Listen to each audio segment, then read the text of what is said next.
है कि हम सब मिलकर ऊर्जा को बचाएं। आगे बढ़ते हैं आज की अगली कहानी की ओर। लोकतंत्र के सबसे बड़े प्रहरी यानी चुनाव आयोग के आयुक्तों की नियुक्ति को लेकर देश की सबसे बड़ी अदालत ने केंद्र सरकार को कटघरे में खड़ा कर दिया है।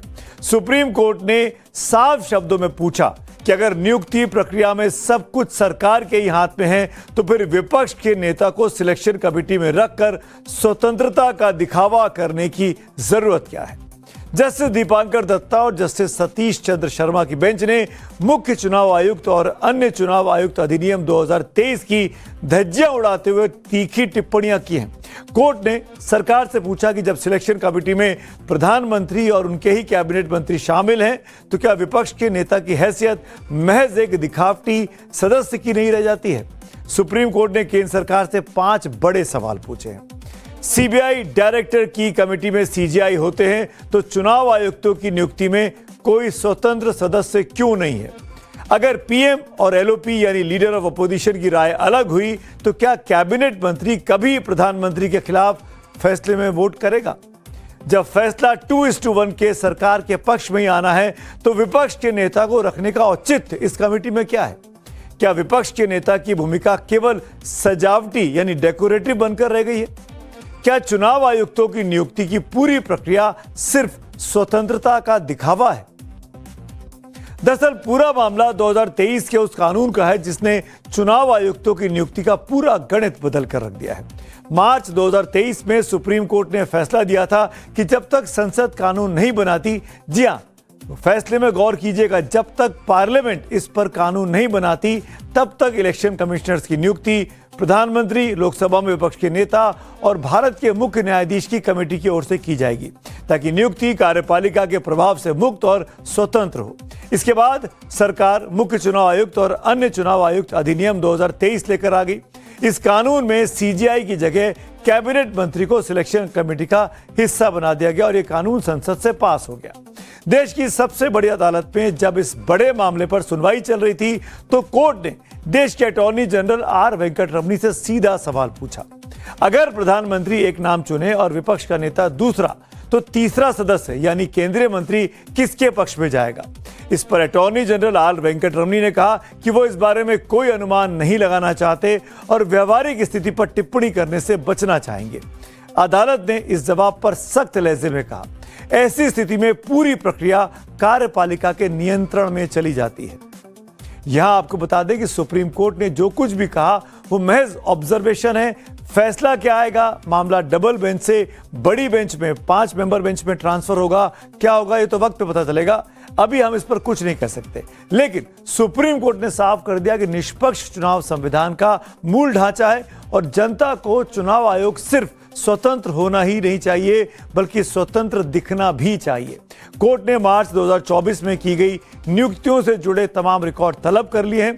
मामले की अगली सुनवाई अगले हफ्ते होनी है। इससे पहले सुप्रीम कोर्ट ने 6 मई को इसी मामले की सुनवाई के दौरान पूछा था कि क्या अदालत संसद को नया कानून बनाने का निर्देश दे सकती है, क्योंकि कानून बनाना संसद का विशेषाधिकार है। इन तमाम मुद्दों पर बातचीत के लिए मेरे साथ जुड़ चुके हैं प्रोफेसर फैजान मुस्तफा, जो जाने माने संविधान के विशेषज्ञ हैं। प्रोफेसर साहब, शुक्रिया वक्त निकालने के लिए।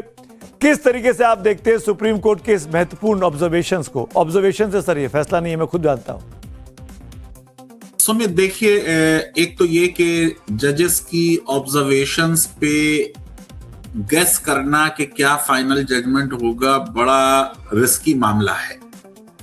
और क्योंकि जस्टिस दत्ता ने ये भी कहा कि हम 5 जज बेंच को रिफर कर दें ये मैटर, तो उनके लिए आसान ये होगा ऑप्शन कि वो 5 जज बेंच को रख दें और जो कुछ ऑब्जर्वेशंस कर दी वो मीडिया में रिपोर्ट हो गई और 5 जज बेंच के पास इस मैटर को जाने का मतलब है कि अनदर 2-3 इयर्स ये इस मामले को और लटका दिया जाएगा और जो आज लॉ है वो लॉ रहेगा। लेकिन जो बात जस्टिस दत्ता कह रहे हैं वो अपने आप में बात सही है कि जनतंत्र में न सिर्फ चुनाव होना अहम है बल्कि जो चुनाव का एम्पायर है वो पाकिस्तान के एम्पायर शकूर राणा की तरह ना हो। हम लोग जिस जमाने में कॉलेज और जी। यूनिवर्सिटी में पढ़ते थे तो पाकिस्तानी एम्पायर्स को देख के सर पीटते थे। तो इलेक्शन कमीशन एक एम्पायर है, एक रेफरी है, वो जो कुछ भी करता है जी। उस पे राजनीतिज्ञ क्या व्यू लेते हैं वो तो राजनीतिज्ञ जाने, जी। लेकिन देश के आम लोग मेरी तरह, आपकी तरह, उनको जो रोटी फिल्म थी राजेश खन्ना की कि ये पब्लिक है, ये सब जानती है। जी सर मैं उससे उन्हें देखना चाहिए। मैं अगला सवाल जो आपसे पूछना चाहता हूं ये कि आखिरकार सॉल्यूशन क्या हो सकता है इस पूरे विवाद का? कि अगर मुख्य न्यायाधीश भी हों तब भी 100 में से 90 केसेस में मुख्य न्यायाधीश प्रधानमंत्री के साथ ही जाएंगे। अच्छा। पास्ट एक्सपीरियंस से आप ये सोचिए कि 2 स्तंभ हैं हमारे, एक कार्यपालिका का अध्यक्ष है और एक हमारा न्यायपालिका का अध्यक्ष है।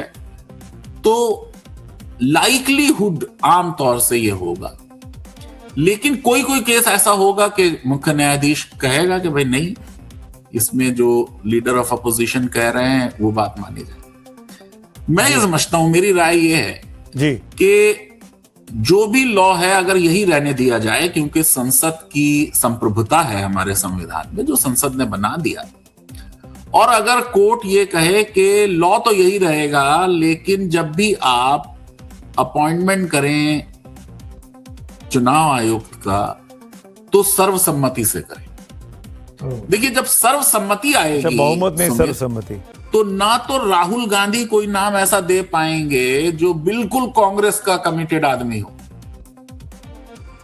और ना सरकार ऐसा कोई नाम लाएगी जो सरकार के साथ बहुत क्लोजली काम कर चुका हो। तो फिर ऐसे लोग आएंगे जो बीच के होंगे जी, जो दोनों को एक्सेप्टेबल होंगे। चलिए आपने सॉल्यूशन तो बताया, लेकिन क्या इस सॉल्यूशन पर सरकार अपनी राय रखेगी और मानेगी सॉल्यूशन को? ये तो वक्त बताएगा, या सुप्रीम कोर्ट के फैसले का हमको इंतजार करना होगा। देश में दरअसल कई ऐसे बड़े पद हैं जिनकी भूमिका हर हाल में निष्पक्ष होनी चाहिए, और यही वजह है कि इनका चयन एक हाई लेवल सिलेक्शन कमेटी करती है, और तमाम कमेटियों में नेता विपक्ष भी मौजूद होते हैं। इनका कंपोजिशन अलग अलग होता है। सीबीआई डायरेक्टर के सिलेक्शन कमेटी में प्रधानमंत्री, सीजीआई और नेता विपक्ष होते हैं।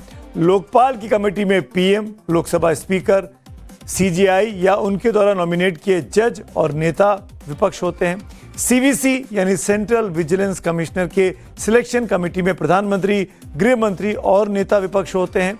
चीफ इंफॉर्मेशन कमिश्नर यानी सीआईसी के सिलेक्शन में प्रधानमंत्री, केंद्रीय मंत्री और नेता विपक्ष होते हैं। वहीं मुख्य चुनाव आयुक्त और चुनाव आयुक्तों की नियुक्ति के सिलेक्शन पैनल में पीएम, एलओपी और कैबिनेट मंत्री होते हैं। ये तमाम कमेटियां हैं। ताजा विवाद इसी सीईसी की कमेटी को लेकर की निष्पक्षता को लेकर खड़ा हुआ है, क्योंकि इलेक्शन कमीशन का काम यही सीईसी के लोग देखते हैं और यही देश में चुनाव कराते हैं।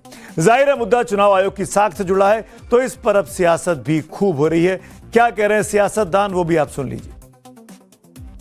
इलेक्शंस में जिस तरह से लोगों के वोट काटे जा रहे हैं, पहले बिहार में, फिर हमने बंगाल में देखा, यूनिवर्सल एड एंड फ्रेंचाइज के साथ, लोकतंत्र के साथ खिलवाड़ हो रहा है। और असलियत यह है कि इस मामले को विपक्ष के नेता राहुल गांधी जी ने उठाया है, जब वो सीबीआई डायरेक्टर की नियुक्ति पर भी सवाल उठा रहे हैं कि हम एक रबर स्टैंप नहीं है नेता प्रतिपक्ष। नेता प्रतिपक्ष ने सेल्फ अप्रेजल रिपोर्ट मांगी, 360 डिग्री रिपोर्ट मांगी, कुछ भी नहीं मिला।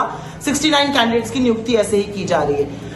जो लोकतंत्र को बचाने के लिए संस्थाएं बनी हैं, जो कॉन्स्टिट्यूशनल इंस्टीट्यूशंस लोकतंत्र की सुरक्षा के लिए बने हैं, उनको ही खत्म किया जा रहा है, और उसी की बात आज सुप्रीम कोर्ट ने की है। जो चुनाव आयोग है उसकी गरिमा लगातार 3 सालों से गिर रही है और जनता का चुनाव आयोग पे भरोसा हट गया है।